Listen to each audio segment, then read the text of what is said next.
بسم اللہ الرحمن الرحیم۔ پیغمبر گرامی اسلام کی رسالت کو حق تعالی نے اس اعلان کی تبلیغ کے ساتھ مشروط قرار دے دیا۔ یہ غیر معمولی بات ہے کہ 1000 اسماء گرامی ہیں ختم مرتبہ کے، اور سینکڑوں تعارفات ہیں جنہیں خود قرآن مجید نے بیان کیا پیغمبر اسلام نے، اور 4 مرتبہ اس میں محمد استعمال ہوا قرآن میں، 1 مرتبہ لفظ احمد استعمال ہوا قرآن میں۔ اس سب کے باوجود جیسے ہی اس اعلان اور کی ابلاغ کی نوبت آئی تو حق تعالی نے تحدید آمیز لہجہ اختیار کیا، جس کی پورے قرآن مجید میں مثال نہیں ہوتی۔ نہ طٰہٰ کہا، نہ یاسین کہا، نہ مزمل کہا، نہ مدثر کہا۔ وہ خدا جو کبھی فرماتا ہے کمبل کے ہونے والے، کبھی فرماتا ہے کملی کے ہونے والے، کبھی فرماتا ہے حسین زلفوں والے، کبھی فرماتا ہے میرے مصطفیٰ اتنی عبادت نہ کریں کہ آپ کے قدموں میں ورم پڑ جائیں۔ وہ پروردگار نہ نام سے نہ لقب سے بلکہ فرمایا یا ایھا الرسول، اے رسول بلغ ما انزل الیک من ربک، پہنچا دیجئے وہ جو آپ کے رب کی طرف سے آپ پر نازل کیا گیا۔ پیغام غدیر اور اعلان غدیر ختمی مرتبہ کی حیات طیبہ کے آخری ایام میں آپ کو منتقل نہیں کیا گیا، بلکہ خدا فرمایا ما انزل الیک من ربک، جو آپ کے رب کی طرف سے آپ پر نازل کیا جا چکا ہے۔ کب نازل کیا جا چکا ہے؟ بعثت رسول کے دوسرے سال، یعنی 20 سال پہلے، 21 سال پہلے خدا نے اپنے محبوب محمد مصطفیٰ کو عرش پر بلایا عالم لاہوت میں، اور پھر بیان کیا کہ ثم دنا فتدلی فکان قاب قوسین او ادنی۔ سورہ مبارکہ نجم ہے، 53 نمبر سورہ قرآن مجید کا، آیت نمبر 8، 9، 10۔ خدا فرما رہے کہ شب معراج خدا نے مصطفیٰ کو قریب بلایا۔ اس قرب کی کیفیت کو خدا نے جن لفظوں کے ساتھ بیان کیا، بہت وضاحت کے ساتھ، تفصیل کے ساتھ، کوئی حدیث نہیں ہے، یہ قرآن ہے۔ ثم پھر دنا قریب ہوا، فتدلی اور قریب ہوا، کون؟ مصطفیٰ، کس سے؟ خدا سے۔ کتنا قریب ہوا؟ فکان قاب قوسین، یہاں تک کہ 2 کمانیں، قوس ایک کمان، قوسین 2 کمانیں، یہاں تک کہ خدا اور مصطفیٰ کے درمیان 2 کمانیں۔ لیکن اللہ 2 کمانے کہہ کے نہیں رکا، اگر رک جاتا تو مقام مصطفیٰ کی حد معین ہو جاتی۔ اس لیے پروردگار آگے بڑھا اور فرمایا او ادنا، اس سے بھی کم، یعنی خدا اور مصطفیٰ کے درمیان 2 کمانے یا اس سے بھی کم کا فاصلہ رہ گیا۔ کتنا کم فاصلہ رہ گیا؟ کون بتائے؟ یا خدا جانتا ہے، یا مصطفیٰ جانتا ہے، یا وہ جانتا ہے کہ جس کے لہجے میں خدا اپنے مصطفیٰ سے گفتگو کر رہا ہے۔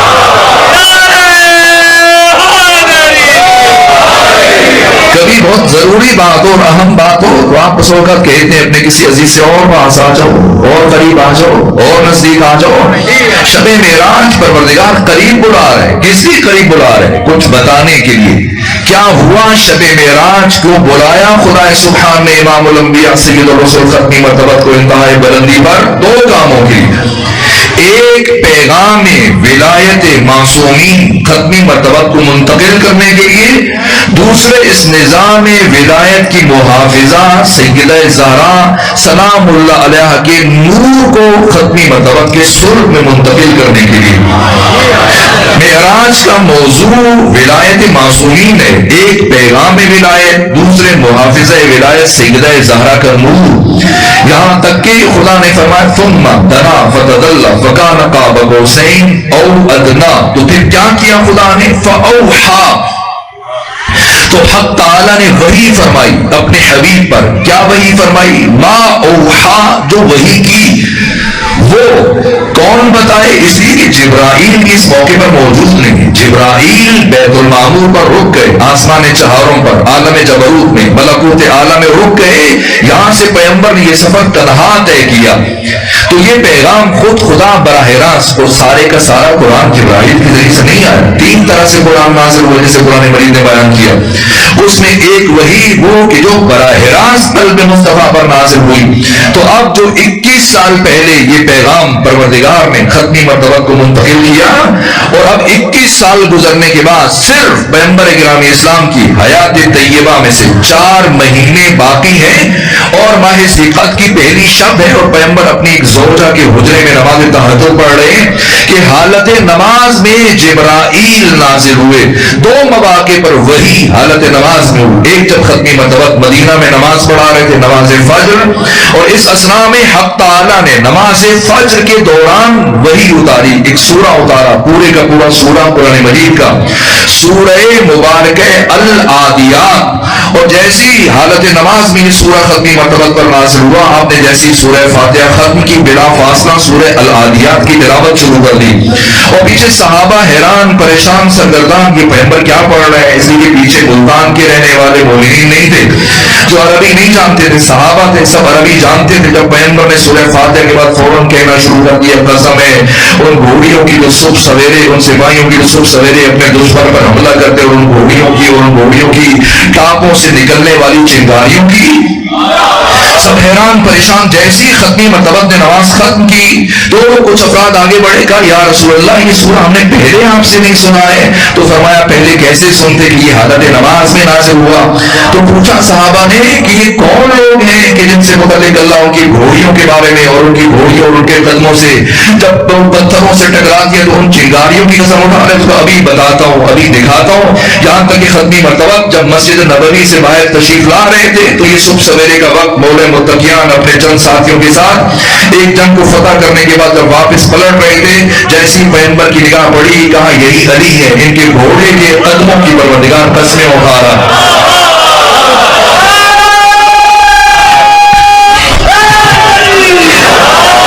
عزت امیر المومنین ہے کہ اگر مولا متقیان کے ساتھ کوئی جانور منسوب ہو جائے، گھوڑا منسوب ہو جائے، تو پروردگار اس کے قدموں سے اٹھتی ہوئی چنگاریوں کی بھی قسم اٹھاتا ہے.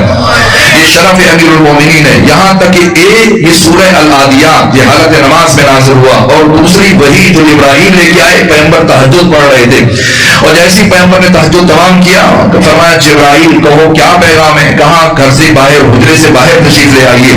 اللہ نے یہ حکم دیا کہ یہ پیغام آپ کو خلوت میں دیا جائے، تنہائی میں دیا جائے. یہاں تک کہ ختمی مرتبہ حجرے سے باہر تشریف لائے، گھر کے صحن میں، خلوت میں، گوشے میں کھڑے ہوئے، اور جبرائیل نے یہ پیغام ختمی مرتبہ کو منتقل کیا. یہ آیت نازل ہوئی کیا پہلی مرتبہ 3 مرتبہ نزول تدریجی کے اعتبار سے اس آیت کا نزول ہوا. اسے علامہ جلال الدین سیوطی صاحب تفسیر دور المنصور جن کی وفات 911 ہجری میں ہوئی، اور پہلی مرتبہ آج یکم ذیقعد کی شب میں نماز تہجد کے بعد قلب ختمی مرتبہ پر یہ آیت نازل ہو رہی ہے، اور جبرائیل منتقل کر رہے ہیں. خدا فرمایا یا ایھا الرسول بلغ ما انزل الیک من ربک، اے رسول پہنچا دیجیے وہ جو 21 سال پہلے شب معراج آپ کے قلب پر نازل کیا گیا تھا. اور سنیں وَإِن لَّمْ تَفْعَلْ فَمَا بَلَّغْتَ رِسَالَتَهُ، اگر آپ نے یہ ایک کام نہ کیا تو آپ نے اپنی رسالت کا کوئی بھی کام انجام نہیں دیا. یعنی جس ہستی کے تصدق میں قرآن بیان فرما رہا ہے سورہ بارکہ آل عمران، جس ختمی مرتبہ کی نبوت اور رسالت پر ایمان لانے کے نتیجے میں خود 1,24,000 انبیاء کو نبوت ملی، آج اس نبی اور اس رسول کی اپنی نبوت اور رسالت محرز خطر میں ہے.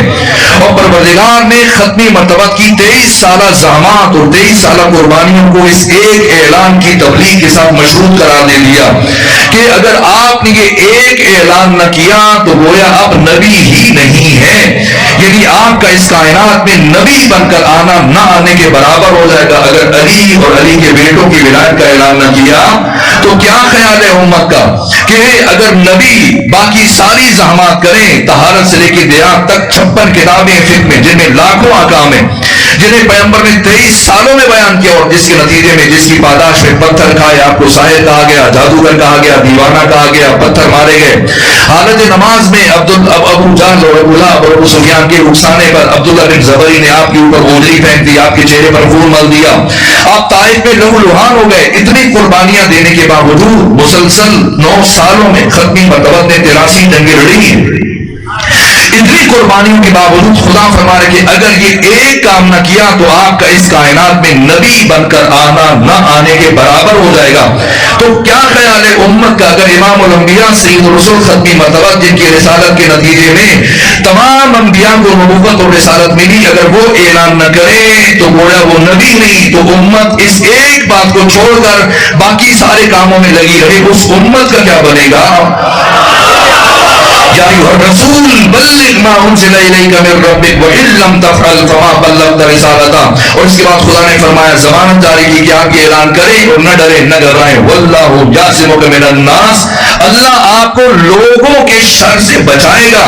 اس سے مشکل مرحلہ جب ختمی مرتبہ تبلیغ کر رہے تھے، سب سے پہلے توحید کی تبلیغ تھی۔ جب ختمی مرتبہ نے کفار و مشرکین کے بتوں کی مخالفت کی، یہ مشکل مرحلہ تھا کہ پیغمبر بار بار لہو لہان ہو رہے تھے، تب خدا نے ایسی ضمانت جاری نہیں فرمائی کہ اے میرے مصطفیٰ آپ میری وحدانیت اور میری توحید کا اعلان کریں، اور اگر شر اٹھا تو میں خدا وعدہ کرتا ہوں میں آپ کی حفاظت کروں گا، میں آپ کو دشمنوں کی شر سے بچاؤں گا۔ یہاں تک کہ ختمی مرتبہ کی اپنی رسالت کی دفعہ جب یہ مرحلہ آیا تب خدا نے ایسی ضمانت جاری نہیں کی۔ بدر میں یہاں تک کہ صحابہ کرام کی اور مسلمانوں کی حالت یہ تھی کہ قرآن فرماتا ہے کہ یجادلونک فی الحق بعدما تبین کانما یساقون الی الموت وهم ينظرون، کہ مسلمان گھبرائے ہوئے تھے،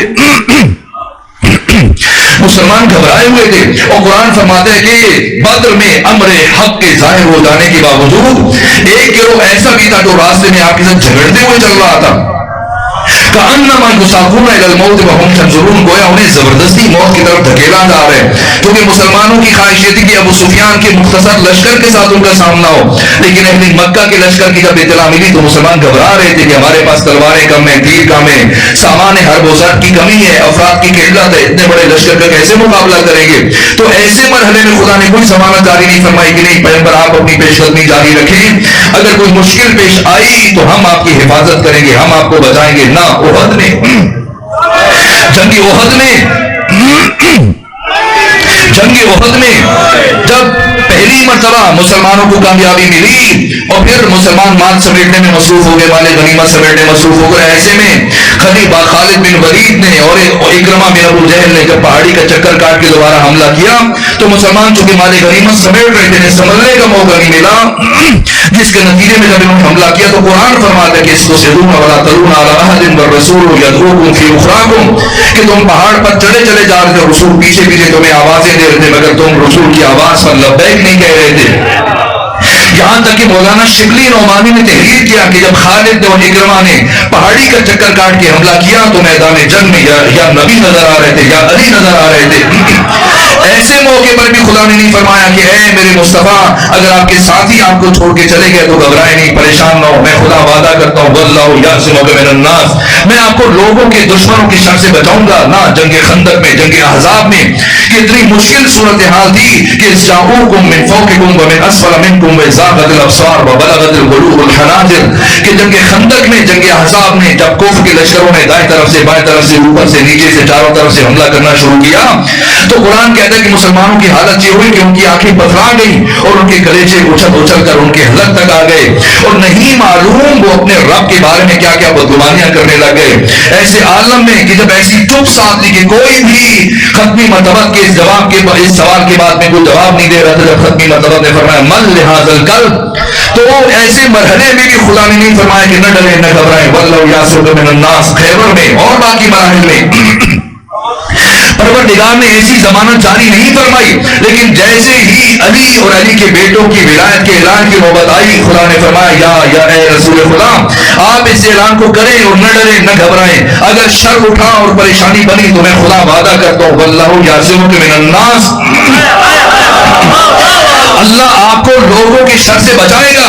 میں دست ادب جوڑ کر بارگاہ احدیت میں سوال کرتا ہوں, استفسار کرتا ہوں, پروردگار اپنی توحید کی دفعہ ایسی ضمانت جاری نہیں کی, اپنے نبی کی نبوت کے اعلان کی دفعہ ایسی ضمانت جاری نہیں فرمائی, اور ایسے ہزاروں مواقع آئے کسی جنگ میں دوسرے مواقع پر ہجرت کے موقع پر تب ایسی ضمانت جاری نہیں فرمائی, لیکن جیسے ہی علی اور علی کے بیٹوں کی ولایت کے اعلان کی باری آئی تو آپ نے ضمانت جاری کر دی کہ آپ یہ اعلان کریں اور نہ ڈرے, اگر شر اٹھا تو ہم بچائیں گے. تو خدا کا جواب ہوگا کہ جب میری وحدانیت کی دفعہ اور میرے نبی محمد مصطفیٰ کی نبوت کی دفعہ شر اٹھا تھا تو بچانے والے علی تھے. اب جب علی اور علی کے بیٹوں کی ولایت کے اعلان کی دفعہ شر اٹھے گا تو بچانے والے ہم ہوں گے.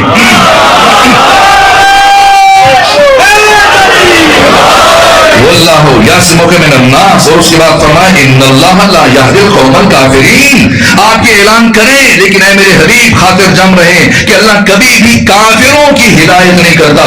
لوگ سمجھتے ہیں کہ صرف توحید کے منکر کو کافر کہتے ہیں, صرف اللہ کے دشمن کو کافر کہتے ہیں, صرف نبی پیغمبر اکرام اسلام کے دشمن کو کافر کہتے ہیں. نا, قرآن علی اور علی کے بیٹوں کی ولایت کو دشمن کو بھی کافر قرار دے رہا ہے اور تینوں مراحل میں کافر قرار دیا. یہ آیت تو غدیر سے پہلے نازل ہوئی. یہاں خدا نے فرمایا کہ آپ یہ اعلان کریں لیکن آپ کی یہ پیغام کبھی کافروں کی ہدایت نہیں کرے گا. ان اللہ لا یہدی القوم الکافرین. اور دوسرے مرحلے میں جب ختمی مرتبہ نے میدان غدیر میں علی کے بیٹوں کی ولایت کا اعلان کیا تب خدا نے دوسری مرتبہ یہی بات کی, اليوم یئس الذین کفروا من دینکم. آج کے دن کافر تمہارے دین سے مایوس ہو گیا. اور تیسری مرتبہ پھر بتایا کہ کافر کون ہوتا ہے, یہاں تک کہ جب ایک شخص کو ختمی مرتبہ کے سامنے آ کے چلانے لگا کہ اے محمد مصطفیٰ, اے حارث بن نعمان فہری, جو اصحاب میں سے شمار کیا جاتا تھا, لیکن ختمی مرتبہ کے سامنے آ کے کہنے لگا کہ کیا یہ اعلان جو آپ نے کیا من اللہ او من کا, آپ کی طرف سے یا خدا کی طرف سے. تو ختمی مرتبہ نے فرمایا کہ کیا تو میرے بارے میں یہ گمان رکھتا ہے کہ میں دین میں اپنی مرضی شامل کروں گا؟ یقیناً یہ اعلان خدا کی طرف سے ہے کہ اگر خدا کی طرف سے تو ابھی خدا سے کہیں کہ مجھ پر عذاب نازل ہو جاؤ, میں یہی ہلاک ہو جاؤں. تو وہی اسی لمحے سورہ معارج کی یہ پہلی 3 آیات کا نزول ہوا کہ سأل سائل بعذاب واقع. کسی نے آ کر عذاب مانگا کہ اگر واقع علی اور علی کے بیٹوں کی ولایت کا اعلان خدا کی طرف سے ہے تو ابھی مجھ پر عذاب آ جائے. تو خدا نے فرمایا کہ للکافرین لیس لہ دافع, تو کافروں کے لیے کوئی بچانے والا نہیں ہوگا, اس لیے کہ علی اور علی کے بیٹوں کی ولایت کے دشمن سے خدا خود انتقام لینے والا ہے. اور جس سے خدا انتقام لے پھر اس کو کوئی بچانے والا نہیں ہوتا. للکافرین لیس لہ من دافع, یہ خدا ہے, یہ پروردگار, وہ عذاب نازل کرنے والا, من اللہ ذی المعارج, معراجوں والے خدا کی طرف سے. تو یہاں پر یہ آیت جو اعلان غدیر سے پہلے نازل ہوئی اس میں بتایا جا رہا ہے, اور پھر ختمی مرتبہ نے تفصیلات کے بیان کا وقت نہیں ہے, اسی میں تیزی سے آگے بڑھنے کی کوشش کر رہا ہوں. یہاں تک کہ ختمی مرتبہ نے چند دنوں میں, ان 30 دنوں میں مدینے کے اندر کوئی ایک گھر ایسا نہیں چھوڑا جہاں یہ پیغام نہ پہنچایا, جس کا نتیجہ یہ نکلا کہ ختمی مرتبہ نے 80,000 افراد کو اپنے ہمراہ شامل کیا. اور مدینہ سے آپ کی تمام ازواج, 11 بیویاں تھی, 2 کا انتقال ہو چکا تھا, باقی 9 زندہ تھی. 9 کی 9 ازواج ختمی مرتبہ کے ساتھ اس سفر میں شامل ہیں. حسن حسین, زینب صغرا, زینب کبریٰ, جناب سیدہ زہرا سلام اللہ علیہا, یہ سب کے سب اس سفر میں ختمی مرتبہ کے ساتھ شامل ہیں. لیکن خود مولا متقیان آپ شامل نہیں ہیں, جو کہ آپ یمن میں تھے. اور ختمی مرتبہ نے مولا متقیان کی طرف قاصد کو روانہ کیا کہ علی جتنا جلد ممکن ہو سکے آپ واپس آئیے, لیکن آپ نے واپس مدینہ نہیں آنا, میں نے آپ کا احرام اٹھا دیا, آپ حج کی نیت باندھ دیجیے اور سیدھے مکہ تشریف لے کے آئیے. یہاں تک کہ 15 ذی الحج کو مولا متقیان ختمی مرتبہ سے جب آپ مکہ میں داخل ہو رہے تھے تو اس مرحلے میں ختمی مرتبہ سے مولا متقیان کی ملاقات ہوئی. تو پیغمبر نے پوچھا کہ علی آپ کس نیت سے حج کریں گے؟ تو کہا جیسی آپ کا پیغام ملا تھا میں نے اپنی نیت کو اللہ کے رسول کی نیت کے تابع قرار دے دیا تھا. تو ختمی مرتبہ نے مولا متقیان کو یہ پیغام دیا کہ آپ جتنا جلد ممکن ہو سکے پہنچے, لیکن اکیلے نہیں آئیے گا, جتنے افراد کو یمن سے اپنے ساتھ لے کر آ سکتے لے کے آئیے. یہاں تک کہ مولا متقیان نے 12 سے 13,000 افراد کو اپنے ساتھ اس سفر میں شامل کیا. اور پھر ختمی مرتبہ سے آ کے ملحق ہوئے. ادھر پیغمبر اکرم اسلام مدینہ سے چلے اور 10 دن لگ گئے, واپسی میں 5 دن لگے, جاتے ہوئے 10 دن لگے. راستے میں جتنی بھی آبادیاں, منزل سیرف ہے, منصرف ہے, قجت ہے, ہرق و زبی ہے, مرو زہران ہے, اسایا ہے, ابوا ہے, ان ساری بستیوں بستیوں سے لوگوں کو جمع کر رہے ہیں, اکٹھا کر رہے ہیں. کم سے کم 20-22 ہزار افراد پیغمبر اکرام اسلام نے راستے کی آبادیوں سے اپنے ساتھ شامل کیے, اور اس طرح سے 10 دن مسافت طے کر کے آپ 15 ذی الحج کو پہنچتے ہیں مکہ میں, اور آپ نے 10 دن 5 ذی الحج کو پہنچتے ہیں مکہ میں, اور آپ نے 10 دن اقامت کا قصد کیا کہ ہم 10 دن مکہ میں قیام کریں گے تاکہ عبادات کو پوری طرح سے مکمل طور پر انجام دے سکے.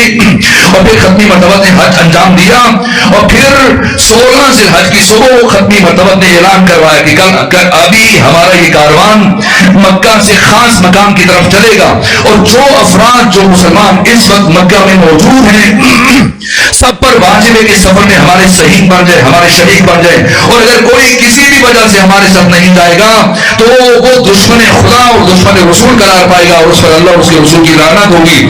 جس کی وجہ سے مورخین نے لکھا ہے کہ کم سے کم 5000 افراد جن کا تعلق مکہ سے تھا وہ بھی پیغمبر کے یہاں چلنے پر مجبور ہوئے, اور سب حیران پریشان سرگردان برابر سوچ رہے ہیں کہ پیغمبر ایسی کون سی بات ہے جو حج کے موقع پر ارشاد نہیں فرما رہے. حج کے خطبے میں ارشاد فرما دیتے, مینا میں ارشاد فرما دیتے, عرفات میں ارشاد فرما دیتے.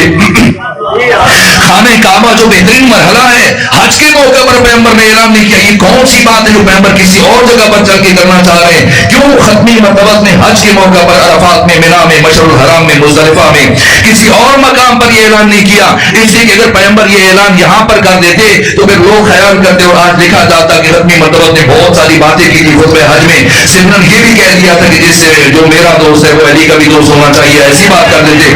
نہ, اس اعلان کی انفرادیت ہے. اسی لیے امام محمد باقر علیہ السلام نے فرمایا کہ تاریخ بشر میں, تاریخ آدم میں, تاریخ عالم میں, تاریخ خاتم میں, تاریخ انسانی میں کوئی بھی اعلان مثل غدیر نہ ہوا, نہ قیامت تک ہوگا. صلوات بھیجیے خاندان فاطمہ پر.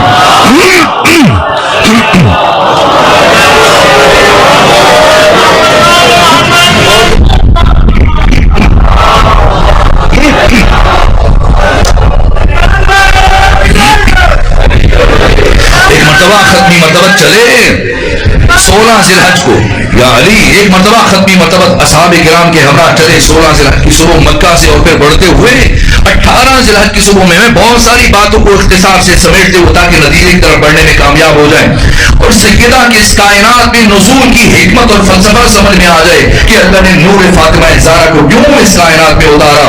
اہم ترین موضوع آج کے دن کی مناسبت سے مجھے یہی لگا, اور خواہش بھی کی گئی اس کے حوالے سے کہ چند جملے عرض کرنے کی کوشش کر رہا ہوں. یہاں تک کہ 18 ذی الحج کی صبح میں ختمی مرتبہ ان صحابہ کرام کے ساتھ جن کی تعداد کم سے کم 1,20,000 افراد ہے, ختمی مرتبہ پہنچے اور فرمایا کہ جو افراد آگے بڑھ گئے کسی وجہ سے ان کو واپس بلایا جائے اور رک کر انتظار کیا جائے جہاں تک کہ جتنے بھی افراد ہیں جو پیچھے رہ گئے سب کے سب جمع ہونے. ختمی مرتبہ نے یہ نہیں فرمایا کہ جو افراد بڑی تعداد میں موجود تھے, لاکھ کے قریب افراد موجود تھے, تو پیغمبر کہہ دیتے کہ چلو تم سن لو اور جو باقی رہ گئے ان تک پہنچا دو. نہ, یہ اعلان کی اہمیت ہے.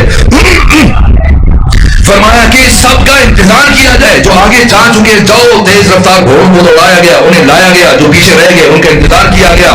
اور پھر ختمی مرتبہ نے جس جگہ کا انتخاب کیا, میں خود مکہ میں جب حج کے لیے گیا تو میں نے اس مقام کا مشاہدہ کیا. یہ مقام میں کا مقام غریب, آپ میں سے اگر کوئی حج کے لیے جائے, جب جائیں تو آپ خود دیکھیے گا اس سے پہلے کبھی کوئی کاروان یہاں نہیں رکا, اس لیے کہ نہ پانی کا انتظام تھا, نہ کوئی درخت تھے. اگر پہلے کاروان رکتے تو وہ رخی کے تحریر کر دیتے کہ پہلے بھی قافلے رکا کرتے تھے, پیپر کو دن سستانے کے لیے, آرام کرنے کے لیے رک کہتے, اور ضمن یہ کہہ دیا تھا کہ تم بھی علی سے محبت رکھنا, تم بھی علی سے دوستی رکھنا. نہ, ایسی جگہ کا انتخاب کیا جہاں اس سے پہلے کبھی کوئی کاروان نہیں ٹھہرا تھا, نہ پانی کا انتظام ہے, نہ درخت کا انتظام ہے. اور جب میں خود گیا میں نے دیکھا وہ منظر کہ اگر آپ کھڑے ہو جائے, وہ کافی فاصلے پر, ایک کونے پہ آپ کھڑے ہو جائے, دوسرے کونے پر کسی اور کو کھڑا کریں اور ایک کونے سے آواز دیں, تو یہ میدان غدیر کی وہ انتخاب ہے, وہ اثر ہے کہ ایسی ساخت ہے اس کی. آج بھی اتنے سال گزرنے کے بعد, 1400 سال گزرنے کے باوجود, تاکہ آپ امتحان بھی تھے کہ اگر آپ گوشے میں کھڑے ہو جائیں اور آواز بلند کریں تو بخوبی بہت آسانی سے دوسرے کونے میں جو فاصلے میں کھڑا ہے اس تک آواز کی پہنچے گی. اصل سے اس مقام کو علی اور علی کے بیٹوں کی ولایت کے لیے منتخب کیا گیا. یہاں تک کہ ختمی مرتبت نے فرمایا کہ اب یہاں رکنے کا اہتمام کرو، انتظام کرو، خاردار جھاڑیوں کو طلب کرو، بیٹھنے کا انتظام کرو. اور پھر صحابہ کرام مسلسل کوشش میں خاردار جھاڑیوں کو طلب کر رہے ہیں، بیٹھ رہے ہیں. اور جب سب جم کر بیٹھ گئے تو ایک مرتبہ ختمی مرتبت نے فرمایا کہ جاؤ جلدی کرو، ممبر کا انتظام کرو تاکہ وہ اعلان جس پر اللہ نے میری رسالت کو موقوف قرار دیا، اسی کی آیت تیسری مرتبہ نازل ہو چکی ہے اور اللہ کو بھی گوارا نہیں ہے کہ اس اعلان میں ذرہ برابر تاخیر کی جائے. تو ختمی مرتبت نے فرمایا جلدی کرو، اب ممبر کا انتظام کرو تاکہ وہ اہم ترین اعلان جس پر اللہ نے میری رسالت کو موقوف اور مشروط قرار دیا وہ اعلان کروں اور میری رسالت کا حق ادا ہو جائے. یہاں تک کہ سنا شمع رسالت کے پروانے صحراؤں میں پھیل گئے، ریگستان میں پھیل گئے اور کافی دیر ڈھونڈنے کے بعد تدبر و تفوس کے بعد لوٹ کر آئے. عرض کرنے لگے یا رسول اللہ یہ تو سارے کا سارا صحرا ہے، ریگستان ہے، یا تو خاردار جھاڑیاں ہیں، ریت ہے، یا تو حد نگاہ تک ریت ہی ریت پھیلی ہوئی ہے. اس صحرا میں، اس ریگستان میں، اس ویرانے میں نہ لکڑی ہے، نہ بڑی ہے، نہ کوئی اور انتظام. ہم ممبر کیسے بنائیں؟ فرمایا مجھے ممبر چاہیے. جب تک ممبر انتظام نہیں ہوگا میں کیسے اپنے اس اہم ترین اعلان کو تم تک پہنچا سکتا ہوں. بادرنا خاصہ شمع رسالت کے پروانے دوبارہ سے صحراؤں میں پھیل گئے اور بہت دیر تک ڈھونڈتے رہے، تتبع و تفوس تلاش کرتے رہے. اور جب کافی دیر کے گھوم پھر کے واپس آئے تو کہا سب نے ہاتھ کھڑے کر دیے، اپنی بے بذاتی، اپنی کمائیگی اور اپنی ناتوانی کا اعتراف کیا. یا رسول اللہ یہ صحرا ہے، یہ ریگستان ہے جہاں حد نگاہ تک ریت ہی ریت پھیلی ہوئی ہے، جہاں نہ لکڑی، نہ بڑھی، نہ دوسرا انتظام ہے. اگر آپ کے اس مقام پر خطاب کا پہلے سے ارادہ تھا تو ہمیں مکہ میں بتا دیتے، آپ کی نیا ممبر تیار کر کے لے آتے، یا کم سے کم ہمیں مدینہ میں بتا دیا ہوتا، آپ کا وہی ممبر اونٹوں پر بار کر کے یہاں پر لے آتے. اس صحرا میں، اس ریگستان میں، اس ویرانے میں جہاں حد نگاہ تک ریت ہی ریت اور خاردار جھاڑیاں ہیں، ہم ممبر کہاں سے انتظام کریں؟ یہاں پر قالین پر بیٹھ کر، جہاں پر آپ کے چاروں طرف پنکھے چل رہے ہیں، ان کے بیچ میں بیٹھ کر اعلان غدیر اور پیغام غدیر سننا اور ہے. اور صحرا کی چلچلاتی دھوپ میں بیٹھ کر گرم ریت پر، میں نے خود پڑھا ہے صحابہ کرام اپنی عبا اتار کر کبھی سر پہ رکھتے ہیں تاکہ تمازت آفتاب سے بچیں، اور جب نیچے سے گرم ریت ستاتی ہے پھر عبا کو سر سے اتار کر نیچے بچھا دیتے اور پھر کبھی اوپر کبھی نیچے، مسلسل کئی گھنٹے بیٹھنا پڑا. اور ختمی مرتبہ جو رحمت للعالمین ہے، جو جمال حق تعالی کا مظہر تام ہے، جو اس کائنات کے رؤوف ترین، رحیم ترین اور کریم ترین ہستی ہے، جو اپنے صحابہ کو تعلیم دیتے ہیں. میرے صحابہ دوسروں کے لیے آسانیاں پیدا کرو، دوسروں کی پرابلمز کریٹر نہ بنو، ان کے لیے مشکلات پیدا نہ کرو. تو میں دست ادب جوڑ کے عرض کروں بارگاہ رسول میں، یا رسول اللہ یہ اتنی دیر آپ نے شمع رسالت کے پروانوں کو پریشان کیوں کیا؟ اگر ممبر آپ ہی نے بنانا تھا، جیسا کہ ختمی مرتبہ نے فرمایا جب دوسری مرتبہ گھوم پھر کے واپس آئے اور سب نے ہاتھ کھڑے کیے کہ ہم ممبر نہیں بنا سکتے. فرمایا اچھا تم نہیں بنا سکتے تو ایسا کرو، یہ تو تمہارے شتر ہیں، تمہارے اونٹ ہیں، ان اونٹوں پر جو پالان ہے یہ پالان اتارو، انہیں اوپر نیچے رکھو اور پھر ممبر تیار ہو جائے گا. ابن خلدون جیسے متعصب مورخ نے تحریر کیا کہ ختمی مرتبہ نے 9 پالان اوپر نیچے رکھے اور ممبر تیار ہوا. تو میں دست ادب جوڑ کر بارگاہ رسول میں یہ سوال کرتا ہوں، یا رسول اللہ اگر آپ نے خود ہی یہ ممبر بنانا تھا اور آپ کو اندازہ تھا کہ آپ کے ساتھی یہ ممبر تیار نہیں کر پائیں گے تو اتنی دیر شمع رسالت کے پروانوں کو پریشان کیوں رکھا؟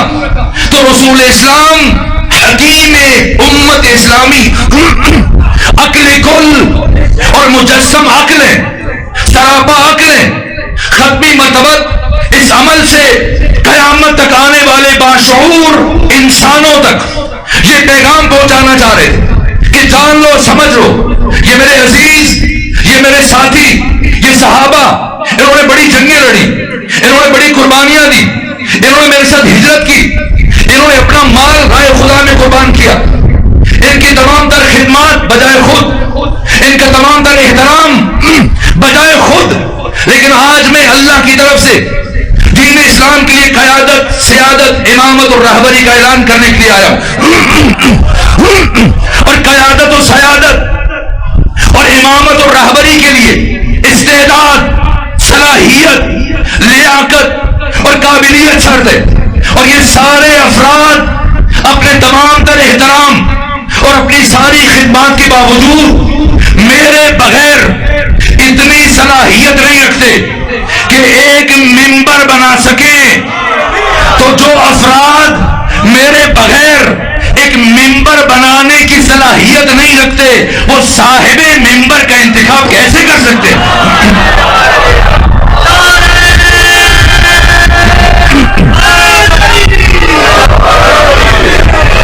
ممبر بھی میں بناؤں گا، شرمندہ ہے، ممبر بھی میں بناؤں گا، صاحب ممبر کا اعلان بھی میں کروں گا۔ اور پھر ختمی مرتبہ ممبر پر تشریف لائے، وہ خطبہ دیا، وہ خطبہ جس کے بعد یہ آیات نازل ہوں، اليوم یئس الذین کفروا من دینکم، آج کے دن کافر تمہارے دین سے مایوس ہو گیا، فلا تخشوہم واخشون، اے رسول اب ان کافروں سے نہ ڈرنا، ان مسلمانوں سے کہو اب کوئی کافروں سے نہ ڈرے، واخشون مجھ سے ڈرنا، اليوم اکملت لکم دینکم، آج کے دن میں نے تمہارے لیے تمہارا دین مکمل کر دیا، واتممت علیکم نعمتی، اور آج کے دن میں نے اپنی ساری نعمت تم پر تمام کر دی، اور ورضیت لکم الاسلام دینا، آج کے دن میں نے تمہارے لیے اسلام کو پسندیدہ دین قرار دے دیا۔ دقیق معنی عرض کروں رضیت لکم الاسلام دینا کا، ورضیت لکم الاسلام دینا، اگر اس کا دقیق معنی کرنا چاہے تو اس کا مطلب یہ بنے گا کہ آج کے دن میں نے اسلام کو تمہارے لیے رضی اللہ قرار دے دیا۔ تو جب ان 14 کی ولایت کے اعلان کے بغیر اور علی کے بیٹوں کی ولایت کو قبول کیے بغیر اسلام رضی اللہ قرار نہیں پا سکتا، تو کوئی ایرا غیرہ وہ کیسے رضی اللہ قرار پا سکتا؟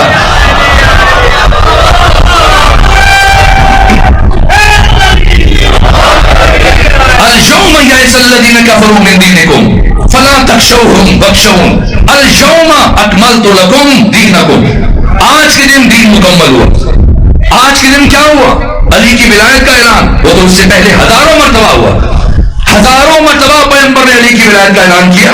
وقت نہیں کہ میں اشارے اور وہ حدیث آپ کے سامنے بیان کروں، کس انداز سے پیغمبر نے علی کی ولایت کا اعلان کیا اور کیسے کیسے سمجھایا، وہ بات جو بچوں تک بھی پہنچا۔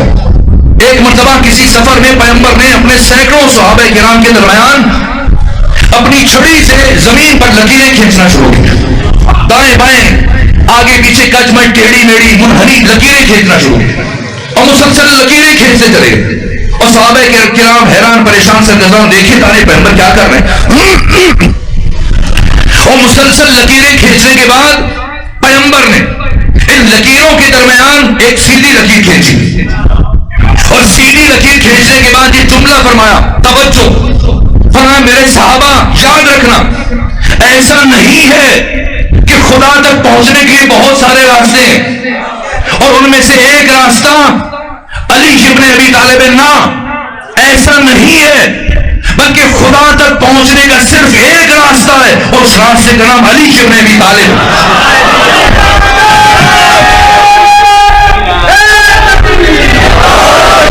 پیغمبر نے ہزاروں مرتبہ علی کی ولایت کو بیان کیا، ہر انداز سے، کبھی ایک انداز سے، کبھی دوسرے انداز سے، کہ اگر میری ایک حدیث امت تک نہ پہنچے دوسری پہنچ جائے، میری ایک بات امت کی سمجھ میں نہ آئے دوسری سمجھ میں آ جائے۔ اور کبھی کبھی جب میں زاویہ دید سے ختمی مرتبہ کی سیرت کا مطالعہ کرتا ہوں، مجھے یوں لگنے لگ جاتا ہے کہ پیغمبر گرامی اسلام آئے ہی علی ابن ابی طالب کی ولایت کا اعلان کرنے کے، کوئی موقع نہیں جانے دیا، ساری زندگی برابر ہر موقع پر ہر دن میں کئی مرتبہ علی کی عظمت، علی کی فضیلت، علی کا شرف، علی کا کمال، علی کی عزت، علی کی ولایت، علی کی قیادت، علی کی رہبری کو بیان کیا۔ تو پھر پروردگار اس موقع کے لیے کیوں فرما رہے کہ بلغ وَإِن لَّمْ تَفْعَلْ، پیغمبر کہہ سکتے ہیں کہ میں تو اس سے پہلے ہزاروں مرتبہ کر چکوں. نہ، یہ بات اہم ہے. غدیر کے دن صرف علی علیہ السلام کی ولایت کا اعلان نہیں ہوا ہے. اس بات کو سینے میں محفوظ کر کے لے جائیے. اسی لیے میں نے آپ کو ان کی زحمت دی. اگر غدیر کے دن صرف اور صرف علی کی ولایت کا اعلان ہوتا، میں اللہ کی قسم کھا کے کہنے لگا ہوں، نہ دین مکمل ہوتا، نہ نعمت تمام ہوتی، نہ اللہ راضی ہوتا، نہ کافر مایوس ہوتا، نہ اسلام اللہ کے نزدیک پسندیدہ دین قرار پاتا. آئے کیا ہوا غدیر میں؟ خطبہ غدیر آپ میں سے ہر مومن کے گھر میں موجود ہے، جا کے پڑھیے گا. خطبہ غدیر میں جو تقریباً 2.5 سے 3 گھنٹے لگ گئے ختمی مرتبہ کو، اور رک رک کر بیان کر رہے تھے، اور صحابہ کرام کو مختلف مقامات پر کھڑا کیا ادھر کوئی بچ نہ جائے.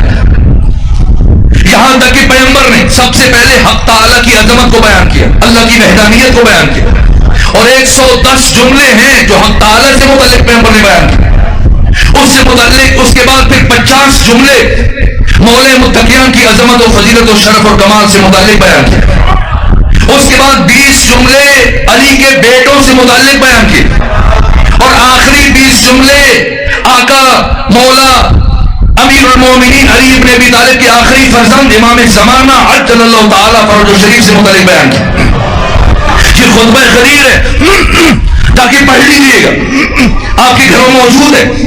اگر پیغمبر جیسے آپ نے خطبہ شروع کیا پہلے ولایت کا معنی پوچھا، خود بتایا تاکہ کسی کو بعد میں معنی گھڑنے کی ضرورت پیش نہ آئے. پہلے پوچھا اور ان سے سوال کیا کہ بتاؤ کیا میں تمہارے نفسوں پر تم سے زیادہ حق کے تصرف نہیں رکھتا؟ سب نے کہا قالوا اللہم بلا، جی ہاں ایسا ہی ہے یا رسول اللہ. فرمایا سنو، ان اللہ مولایا، اللہ میرا مولا ہے، وانا مولا المومنین، میں مومنین کا مولا ہوں.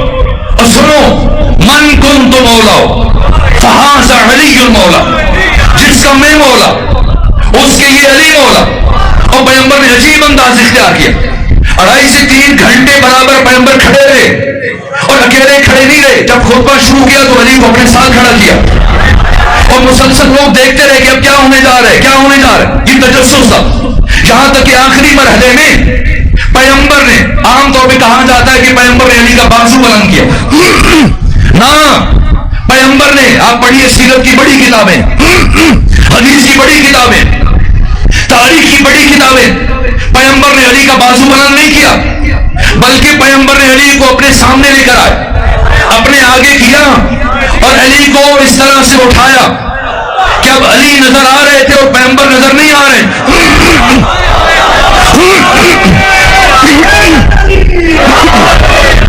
اور دنیا کو بتایا کہ اگر کبھی میں ایک لمحے کے لیے بھی تمہاری نگاہوں سے اوجھل ہو جاؤں تو کسی حجرے میں ادھر ادھر بیٹھ کر کسی خلیفہ کے انتخاب کی کوشش نہ کرنا. جیسے میں تمہاری نگاہوں سے اوجھل ہو جاؤں اسی لمحے علی کی طرف رجوع کرنا. پھر فرمایا من کنت مولا فہذا علی المولا، جس کا میں مولا اس کے یہ علی مولا. اور پیغمبر رکے نہیں. اگر رک جاتے نہ دین مکمل ہوتا، نہ نعمت تمام ہوتی، نہ اللہ راضی ہوتا، نہ کافر مایوس ہوتا، نہ اسلام اللہ کے نزدیک پسندیدہ دین قرار پاتا. بلکہ پیغمبر آگے بڑھے اور فرمایا سنو، علی کے بعد علی کا بڑا بیٹا حسن مصطفیٰ، میرا وزیر، میرا جانشین، میرا خلیفہ، تمہارا امام. حسن کے بعد حسین، حسین کے بعد علی زین العابدین، پھر محمد باقر، پھر جعفر صادق، پھر موسیٰ کاظم، پھر علی ابن موسیٰ رضا، پھر محمد تقی، پھر علی نقی، پھر حسن عسکری، اور سب سے آخر میں امام زمانہ. اور آپ کی دونوں غیبتوں کو بیان کیا. اس لیے کافر مایوس ہوا، کیونکہ کافر اس سے پہلے خیال کر رہا تھا پیغمبر بوڑھے ہیں، کچھ دنوں میں ان کی وفات ہو جائے گی، پھر ہم خلیفہ بن جائیں گے، اور اگر پیغمبر کے بعد علی آئے یا تو ہم علی کو راستے سے ہٹا دیں گے، اور اگر علی زندہ رہے 5 سال 10 سال 20 سال حکومت کریں گے، لیکن پلٹ کر یہ حکومت گھوم پھر کر یہ خلافت ہمارے پاس آ جائے گی. لیکن جیسے ہی میدان خم غدیر میں پیغمبر اسلام نے علی کے بعد علی کے 11 بیٹوں کی قیادت، سیادت، امامت، رہبری، ولایت کا اعلان کیا، اب کافر مایوس ہوا. اب تو یہ خلافت کبھی ہم تک نہیں آئے گی. اس لیے قرآن میں خدا نے فرمایا الیوم یئس الذین کفروا من دینکم، آج کے دن کافر تمہارے دین سے مایوس ہو گیا. ممکن ہے باتیں سنگین ہو، چھوٹے بچوں کے لیے سمجھنا ذرا مشکل ہو جائے، تو ایک جملہ ان کے لیے عرض کروں تاکہ مفہوم غدیر ان کے حافظوں میں محفوظ ہو جائے اور ذہنوں میں نقش ہو جائے. ایک ہے تاریخ پاکستان، ایک ہے تاریخ اسلام. جس طرح سے پاکستان کی تاریخ میں کچھ اہمیت کے حامل ہے. ایک 23 مارچ اس دن پاکستان کی قرارداد منظور، اس لیے ہر سال 23 مارچ کو ہم چھٹی کرتے ہیں اور پھر فوجوں کی پریڈ ہوتی ہے اور 21 توپوں کی سلامی ہوتی ہے اور گارڈ آف آنر پیش کیا جاتا ہے. ایک اور دن ہے 14 اگست، اس دن پاکستان بنا، اس دن بھی آپ چھٹی کرتے ہیں، یہ سب کچھ ہوتا ہے. ایک تیسرا دن بھی ہے تاریخ پاکستان میں جو اب تک تو منایا جاتا ہے، مجھے مستقبل کا نہیں پتہ نہیں کون منائے گی یا نہیں منائے گی. وہ کون سا دن ہے؟ 6 ستمبر. اس دن کو منایا جاتا ہے یوم دفاع کے طور پر، چونکہ آج سے چند سال پہلے سن 65 میں جب دشمن نے حملہ کیا تھا تو جو آپ کے سپاہیوں نے شجاعت کے کارنامے دکھائے ان کی یاد میں یوم دفاع کے طور پر منایا جاتا ہے. اور آپ کے ملک کا چیف آف آرمی اسٹاف اور سربراہ جو آپ کی فوج کا وہ آ کر پوری قوم کے سامنے تقریر کرتا ہے، خطاب کرتا ہے میڈیا پر، وہ تقریر نشر ہوتی ہے اور وہ آ کر ہر سال یہ عزم دہراتا ہے کہ اہل پاکستان، اے میرے عزیز ہم وطنوں، تمہیں کسی سے ڈرنے کی ضرورت نہیں، کسی سے گھبرانے کی ضرورت نہیں. اس ملک کی سرحدیں اور یہ قوم اور یہ سلطنت اور یہ ملک اور اس کی سرزمین محفوظ ہاتھوں میں. اس لیے اس دن کو ہر سال یوم دفاع کے طور پہ منایا جاتا ہے. اگر میں ایک جملے میں غدیر کا خلاصہ کرنا چاہوں تو غدیر اسلام کا روز دفاع ہے. اس دن خدا نے فرمایا، اس دن خدا نے مسلمانوں سے فرمایا فلا تخشوہم، اب کافروں سے نہ ڈرنا. اس لیے کہ جب علی اور علی کے بیٹوں جیسے وارث اور محافظ دین کو عطا ہو جائیں تو کسی کافر سے ڈرنے کی ضرورت نہیں ہے. کیوں؟ اليوم اکملت لکم دینکم. اور آخری جملہ عرض کروں واتممت علیکم نعمتی، آج کے دن میں نے اپنی ساری نعمتیں تم پر تمام کر دی. یہ کون سی نعمتیں؟ پہلے یہ سمجھنا ضروری ہے. یہ کھانا پینا اور یہ دنیاوی نعمتیں یہ مراد نہیں ہے. یاد ہے یہ میں نے کئی مرتبہ عرض کیا، جب امام ششم ایک مرتبہ ابو حنیفہ نعمان بن ثابت امام ششم کے پاس آئے اور جو گفتگو کی، پہلے منصور دوانکی کے دربار میں 40 سوال اس نے امام سے پوچھے.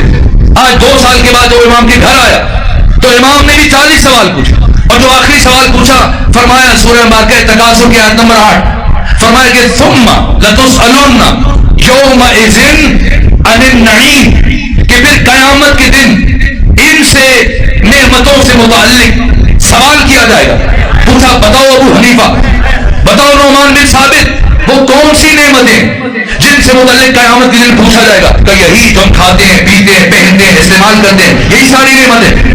فرمایا اگر یہ نعمتیں مراد ہے تمہارے سامنے، تمہارے خیال میں، تو پھر بتاؤ اگر کوئی شخص تمہیں اپنے گھر کھانے میں بلائے، تمہاری دعوت کرے اور دسترخوان پر بہترین نعمتیں چن دے اور اچھے مشروبات پیش کرے اور جب تمہیں گھر سے رخصت کرے تو بہترین تحائف دے کر، پارچے، لباس، خوشبو دے کر بھیجے اور پھر اس کے بعد جب لوگوں کے درمیان تم اسے مل جاؤ تو رو کر پوچھنا شروع کرے بتاؤ فلاں دن جب تم میرے گھر میں آئے تھے میں تمہیں کھانے میں کیا دیا تھا، پینے میں کیا دیا تھا، بعد میں کون کون سے تحفے دیے تھے، تو بتاؤ ایسے شخص کے بارے میں کیا خیال کرو گے؟ کہ میں یہی سوچوں گا بہت کم ظرف آدمی ہے، بہت کمینہ شخص ہے کہ دینے کے بعد، کھلانے کے بعد، پلانے کے بعد جتلا رہا ہے. امام نے فرمایا اب بتاؤ خدا کے بارے میں کیا خیال ہے؟